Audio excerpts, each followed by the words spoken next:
কৃষ্ণ বন্ধুরা, রাধে রাধে। আছে একাদশী, ভগবানকে তাড়াতাড়ি দিতে হবে, তাই তাড়াতাড়ি রেডি হয়ে গেলাম। রেডি বলতে সেই 5টার সময় উঠেছি, সারা ঘর দৌড় পরিষ্কার করলাম, ছেলে খাবার তৈরি করলাম, এবার পরিষ্কার হয়ে নিজেও স্নান করে ভগবানের ঘরে যাচ্ছি। এই যে সব পরিষ্কার করা হয়ে গেছে, বাসনগুলো সব মাজলাম। এবার দেখো কত ফুল হয়েছে আজকে। আর আমাদের কাছে আম দেখো বেশি এবছরের হয়নি, কমই হয়েছে। তারপর ভগবানকে তুলসী অর্পণ করবো, এই জন্য চন্দন দিয়ে এই জন্য রেখে দিয়েছি। ভগবানের জায়গাটা ফুল দিয়ে বেশ ভালো করে সাজিয়ে দিয়েছি, ভোগ লাগাবো। এবার ভোগ লাগানো হয়ে গেছে, ছেলেও দেখি তার মধ্যে উঠে গেছে। তা ঘুম থেকে উঠেছে তো, ওর ঘুমটা না সেভাবে আর কি অনেকটাই হয়ে যাবে। সেই 5টার সময় উঠেছে, ও তখন 7টার সময় উঠেছে। তাড়াতাড়ি করে খেতে দিয়ে দিলাম, কারণ বাচ্চা মানুষ ও যাই হোক, সে রাত্রেবেলা অল্প করে দুধ হয়তো 12টার দিকে খায়, তারপর তো ওরও খিদে পেয়ে যায়। ওই জন্য ভারী খাবার কিছু দিই। ভগবানের ভোগ দেওয়া হয়ে গেছে, মানে তার আগে তো ভোগ আমি দেখাতে পারবো না, ভগবানের ভোগ, কারণ ভগবানকে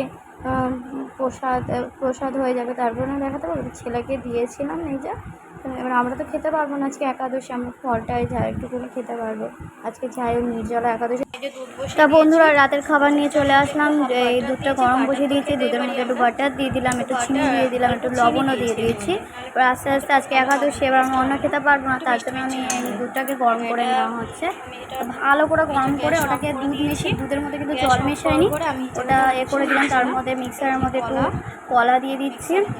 কলা আমি 2টো মতন নিয়েছিলাম, আপনারা একটু বেশি যদি দুধ হয় তাহলে বেশি করেই নেবে। আর একটা আম ছিল ওর মধ্যে, তা মিক্সারের মধ্যে ওই আমগুলো আর দুধটাকে, মানে কলা আর আমটাকে একদম পেস্ট করে নেব। তা এইদিকে রয়েছে আবার মানে হাঁড়িটার ভিতরে রয়েছে আবার বাদাম গুঁড়ো করে রেখেছি, মানে বাদাম মিক্সারে বাদামটা গুঁড়ো করে রাখলাম। পেস্ট, এটাকে এখন পেস্ট করবো আমি, পেস্ট করার পরে। আর এই যে বাদাম, আর যে বাদাম গুঁড়ো যেটা বলছি আর কি, ওটা বাদাম এমনি বাড়ি ভাজায় বাদাম, আমি দোকানে ভাজা বাদামটাই নিয়ে এসেছিলাম, আজকে টাইম ছিল না এর জন্য। আর এই যে দুধের কাছে চলে আসলাম, আবার দুধটাকে ভালো করে নাড়ছি যেন ওর মধ্যে শর্টটা না পড়ে। বন্ধুরা, আজকে একাদশী বলেই তো আমি আরও ফল দেবো, মানে যত ফল থাকে না সব ফলই ওর মধ্যে অ্যাড করতে পারো। যেমন কলা, আমি এখানে তরমুজ দিচ্ছি, একটা তরমুজ ছিল, সেই তরমুজটা, বাদাম। এই যে আমার ছেলে খেলা করছে, তার আওয়াজটা বেশিই যাচ্ছে। এইদিকে বাদাম দিয়েছি, তো সেটাই দেখাচ্ছি না যে ভাজা বাদাম আমি গুঁড়ো করে নিয়েছি। এবার এটাকেও পেস্ট করে নেব। আর আমি একা একা ক্যামেরা ধরি তো অতটাও আমি পারি না ক্যামেরা। এই যে পেস্ট হয়ে গেছে, এবার এই দুধের মধ্যে এই পেস্টটা আমি ঢেলে দেবো। তোমরা একবার করে দেখবে, ভালো না লাগলে আমাকে বলবে, আমাকে কমেন্টে জানাবে।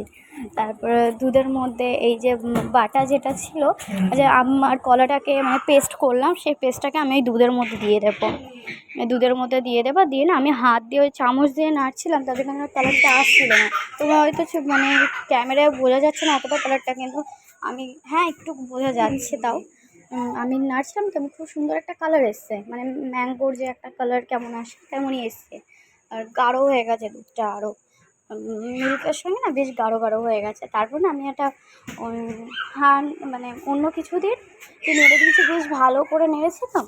আর যা ছিল সব আমি কেউকে দিয়ে দিয়েছি, যা ছিল। এবার নষ্ট করাটা তো উচিত না, আমাদের লেগে রয়েছে, আমি সেগুলো লাগিয়ে দিলাম, কড়াই দিয়ে দিলাম। তা ওটাকে না বেশ ভালো করে নাড়তে হবে, যতটা ভালো করে একটু ফ্যানে ফ্যানে টাইপের। তারপরে এই যে বাদাম, এই বাদাম গুঁড়োটা আমি এবার দিয়ে দেবো এর মধ্যে। মানে যত মিষ্টি জাতীয় জিনিস দিতে পারবে ততই টেস্ট বেশি। এই বাদামটা আমি, বন্ধুরা এটা ফ্রিজে ছিল, দেখুন গ্লাসের মধ্যে ঢেলে দিলাম, কি সুন্দর লাগছে। তরমুজ আছে, কলা আছে, বাদাম আছে, খোয়া ক্ষীর আছে উপরে একটু। ভিডিওটা ভালো লাগলে লাইক শেয়ার করো বন্ধুরা।